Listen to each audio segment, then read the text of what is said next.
and of course the whole American leadership team for the fact that when it comes to Ukraine, you decided to again make sure that they have what they need from the US, paid for by allies, and that program is now running, 2 billion committed so far. And one part of that, of course, is Pearl, is the initiative where European countries buy US weapons transferred to NATO for the fight in Ukraine to bring peace to that conflict. Good morning, Secretary General. Good morning, good to see you all. One of the issues we were discussing is this new program, which we launched only in August. The program where the United States is again delivering essential, lethal and non-lethal military support to Ukraine, paid for by allies, already 2 billion committed.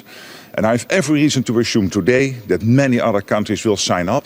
This is crucial stuff, including air defense systems and particularly interceptors, important for Ukraine to make sure that their civilian population, their crucial infrastructure is as much protected as possible against the continuous Russian onslaught. I can assure you that the EU and NATO are really working very well together. There is no doubling at all. Ursula von der Leyen, the President of the European Commission, myself, the relevant commissioners, including Kubilius and of course Kaja Kallas and the others, we are all making sure that we make use of the strengths of the two organizations. And NATO is good at the hard stuff, which is the standard setting, the capabilities, the military side. And the EU has the enormous soft power of the internal market, the enormous soft power of making sure the money is there, making sure that the nations in the EU are aligned. And this combination is crucial to work together. It's one of the things the Russians try to divide. They are not successful. We are working very well together. I'm really positive. Of course, part of my task as Secretary General, and this has been the case for my predecessor, for me, is to make sure we keep the support for Ukraine as strong as possible. And I'm really proud that as a collective alliance, we are able to do that, to make sure that Ukraine stays in the fight as strong as possible. There have been many questions about whether NATO is capable or not to make sure that if something happens in our airspace, we can act decisively if necessary, and we can. I can really assure you. The problem is this, that some are saying, not inside NATO, but sometimes in the public debate, that if a plane, a Russian plane, be it intentional or not, enters NATO airspace, that anyway you have to take it down. And I don't agree. I think you have to make sure that you are absolutely convinced whether yes or no it is posing a threat. If it is posing a threat, we can do everything needed to make sure the threat will not materialize. But if it is not posing a threat, a strong alliance, and NATO is so much stronger than Russia, we are infinitely more capable. Then, of course, our role is to make sure that that plane drifted outside of its airspace into NATO airspace will gently be guided outside our airspace and then make clear to the Russians, stop doing this. The Russians thought probably when they started this war, first they thought they would win it in 3 weeks. Now we are in year 4. They have lost 1 million people, dead or seriously wounded, only gained this year very incremental successes, very small size of Ukrainian territory. Again, 1 million people lost or seriously wounded, and the support for Ukraine last year, this year, continues to flow, lethal and non-lethal. Thank you so much, and I'll see you later today.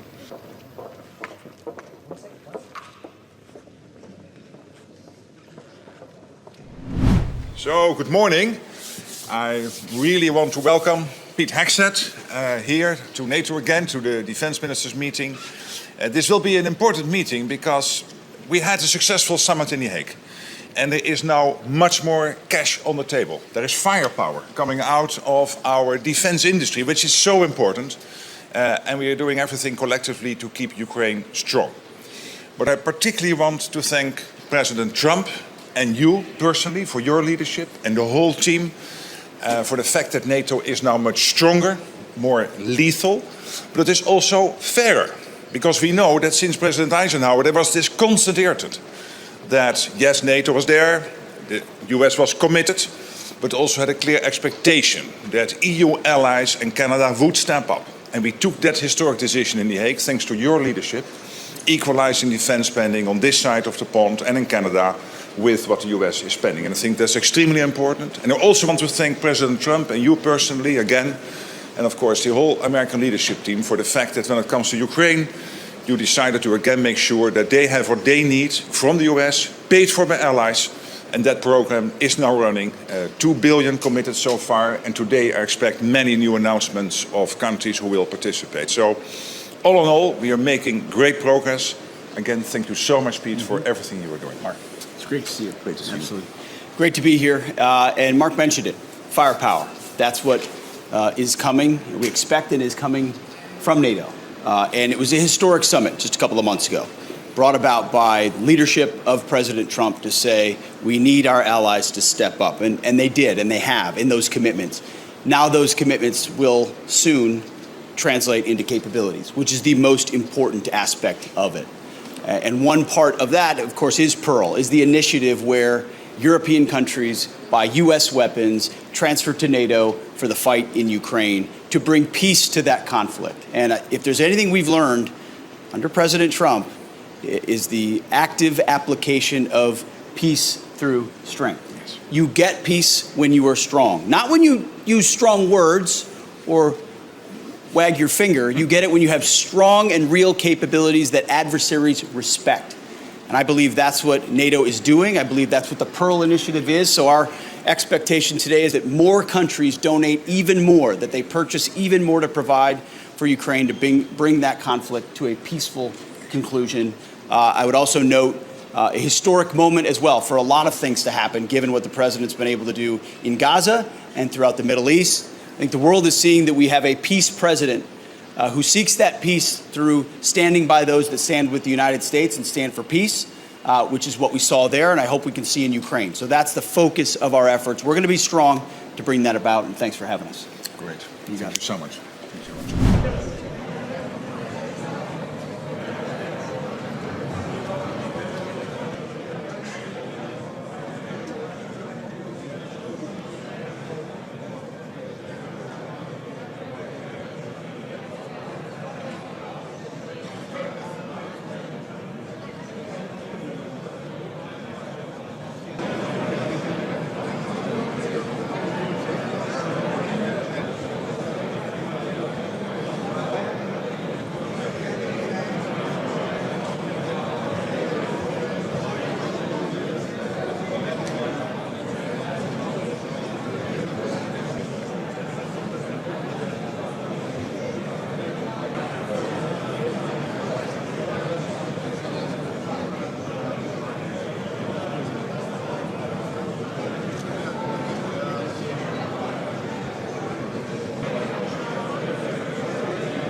NATO continues to help Ukraine defend itself.